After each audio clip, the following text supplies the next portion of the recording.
नमस्कार साथियों, आज की इस वीडियो में हम हिंदी व्याकरण के उच्चारण संबंधी अशुद्धियों के बारे में जानकारी प्राप्त करेंगे।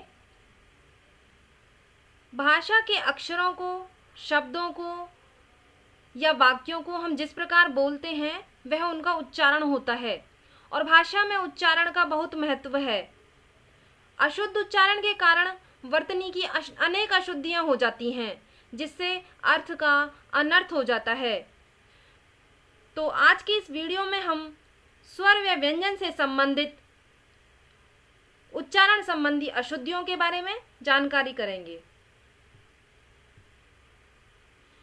स्वरों के उच्चारण संबंधी अशुद्धियां। स्वरों से संबंधित अशुद्धियां 4 प्रकार की होती हैं।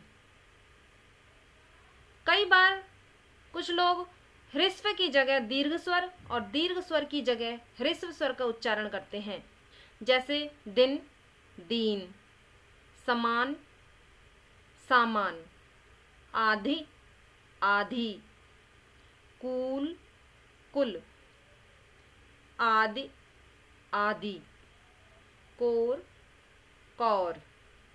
यहाँ पर ये जो उदाहरण हैं वो दिखने में समान प्रतीत हो रहे हैं और उच्चारण में भी लगभग समान प्रतीत हो रहे हैं, लेकिन हम अज्ञानतावश इनका गलत उच्चारण करते हैं। यहाँ पर ये दिन का उच्चारण ह्रस्व रूप में हो रहा है और दीन दीर्घ स्वर के रूप में हो रहा है, लेकिन इन दोनों शब्दों का ही अर्थ अलग है। दिन अर्थात दिवस, जैसे कि सोमवार, मंगलवार। दीन, दीन का मतलब है दुखी व्यक्ति। समान, समान यानी एक जैसा, और सामान यानी वस्तु आदि सामान। आधी यानी मानसिक कष्ट, और आधी यानी किसी वस्तु का आधा हिस्सा। देखने में ये शब्द समान प्रतीत हो रहे हैं, लेकिन आप देखिए कि इनका अर्थ अलग अलग ही है। कूल यानी किनारा, कुल यानी समस्त, आदि और आदि। इनका हम उदाहरण देखेंगे कि मोहित चाय पीने का आदी है और मोहित चाय पीने का आदी है। तो दोनों ही वाक्यों में अलग अलग शब्द अलग अलग भाव दे रहा है। कोर यानी किनारा और कौर यानी ग्रास। कभी कभी हम बीच के आधे अक्षर अर्थात अस्वर से रहित अक्षर को भी पूरे अक्षर की तरह बोल देते हैं, जैसे कि यहाँ ये शुद्ध रूप है गर्म, और अज्ञानतावश हम र का आधे अक्षर के रूप में इस्तेमाल ना करके इसको पूरे अक्षर की तरह हम बोलते हैं गरम। धर्म की जगह धर्म, शर्म की जगह शर्म। और भी अन्य उदाहरण, निर्मल की जगह निर्मल, अर्थ अर्थ। इस प्रकार हम अशुद्धियां उच्चारण के वक्त करते हैं। कभी कभी हम वर्णों के स्वर सहित उच्चारण को भी स्वर रहित कर देते हैं, जैसे निम्न उदाहरणों में हम देखते हैं कि ये अशुद्ध उच्चारण है। यहाँ पर भारत में जनता का शासन है, यहाँ पर ना को हमने स्वर रहित कर दिया है और जिससे हमारा वाक्य अशुद्ध हो गया है। और यहाँ शुद्ध उच्चारण का ये वाक्य है कि भारत में जनता का शासन है। यहाँ पर ना को हमने स्वर सहित बोला है, इसलिए हमारा यहाँ पर उच्चारण ठीक हुआ है। अन्य उदाहरण, दिनेश ऊंचा सुनता है। यहाँ पर भी हमने शीघ्रतावश या अज्ञानतावश ह्रस्व स्वर का उच्चारण किया है और ना को हमने स्वर रहित कर दिया है, जबकि शुद्ध उच्चारण में दिनेश ऊंचा सुनता है। यहाँ पर ना को स्वर सहित हम देखेंगे।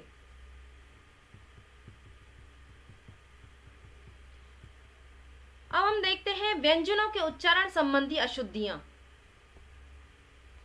कई बार हम देखते हैं कि अधिकतर रा के उच्चारण में हमसे कई बार अशुद्धियां हो जाती हैं।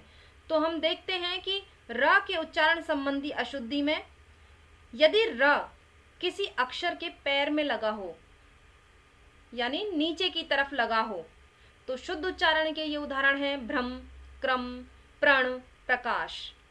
और अशुद्ध उच्चारण भरम, करम, परण, प्रकाश। बोलने में ही हमें बहुत अजीब लग रहा है, कि हम यहाँ पर अशुद्ध उच्चारण कर रहे हैं। और शुद्ध उच्चारण भ्रम, क्रम, प्रण और प्रकाश बहुत ही स्पष्ट हमें प्रतीत हो रहा है। यदि र शब्द के किसी अक्षर के ऊपर लगा हो, जैसे कि शुद्ध उच्चारण में हम देखते हैं कि धर्म, शर्त, परिवर्तन, और यदि हम इसे अशुद्ध रूप में बोलें तो देखेंगे कि धर्म, शरम, शरत, मरद। इस प्रकार हम यहाँ पर अशुद्ध उच्चारण को भी देख रहे हैं। अगला है यदि ट, ठ, ड, ढ, इनमें यदि र मिला है, जैसे कि ट्रक, ड्रामा, ड्रम आदि, तो इनमें जिस अक्षर के नीचे र लगा है वह स्वर रहित होगा और र यहाँ पर पूरे अक्षर की तरह बोला जाएगा। अब यहाँ उदाहरण में हम देखते हैं कि ट के नीचे र लगा है, तो इसको हम स्वर रहित आधे अक्षर की तरह बोलेंगे और र को हम पूरे अक्षर की तरह स्वर सहित बोलेंगे, ट्रक और ट्रॉफी।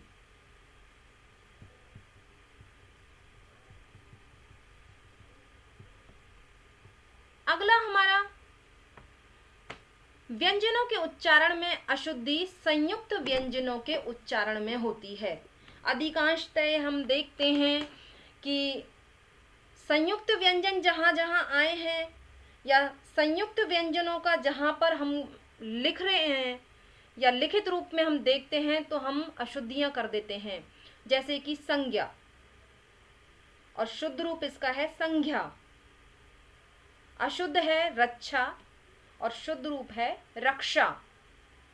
यहाँ पर संयुक्त अक्षर जब हम संयुक्त व्यंजन को जब हम बोल रहे हैं तो अपने आप ही पता चल रहा है कि क्ष में क, श और अ मिला हुआ है।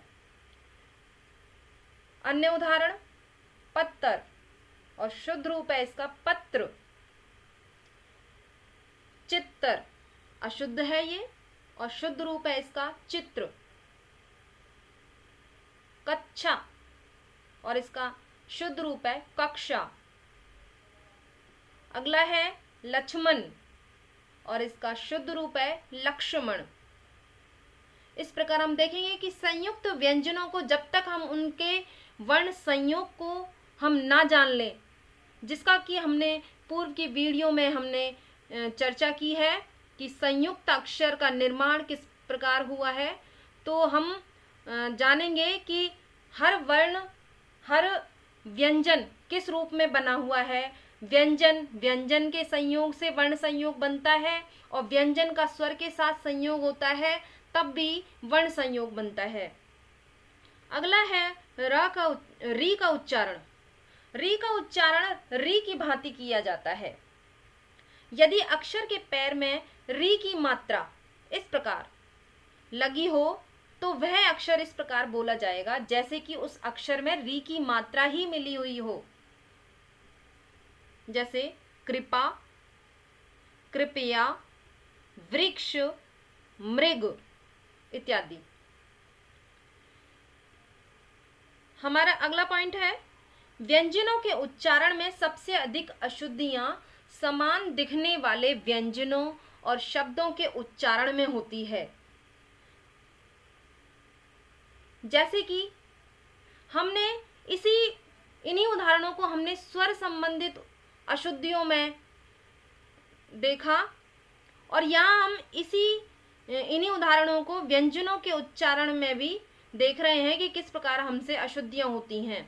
जैसे दिन, दीन, दोनों ही अलग अलग शब्द हैं और दोनों के ही अलग अलग अर्थ हैं, लेकिन समुच्चारित होने के कारण ये शब्द युग्म हम जब तक इनके बारे में जान नहीं पाते तब तक हम इनसे अनभिज्ञ रहते हैं और इनके अर्थों से भी अनभिज्ञ रहते हैं।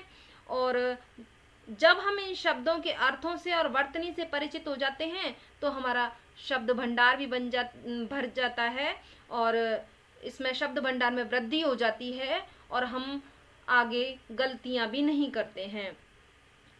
और कल काल, कूल कुल, काम कम, बैल एक पशु, और बेल या किसी पुष्प की बेल या किसी फल की बेल, और ये जैसे कि राम और श्याम जोड़ने के काम में आता है, और या किनारे की तरफ या की तरफ की ओर संकेत करता है।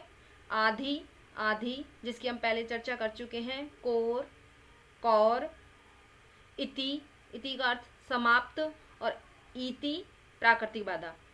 दिखने में ये सभी शब्द समान हमको प्रतीत हो रहे हैं, लेकिन इनके अर्थ अलग अलग हैं और उनके उच्चारण भी अलग अलग हैं। इस प्रकार हमने इस वीडियो में जाना कि हम उच्चारण संबंधी अशुद्धियों को बहुत अधिक करते हैं, और उनको जैसे उच्चारण करेंगे वैसे ही हमारा लिखित रूप होगा। उच्चारण यदि हमारा गलत है तो हम उसको गलत लिखेंगे। तो इस प्रकार हमने देखा कि स्वर और व्यंजन में बहुत सारे ऐसे बिंदु हैं जो अनभिज्ञता के कारण जिनको हम नहीं जान पाते और अशुद्धियां करते हैं। धन्यवाद।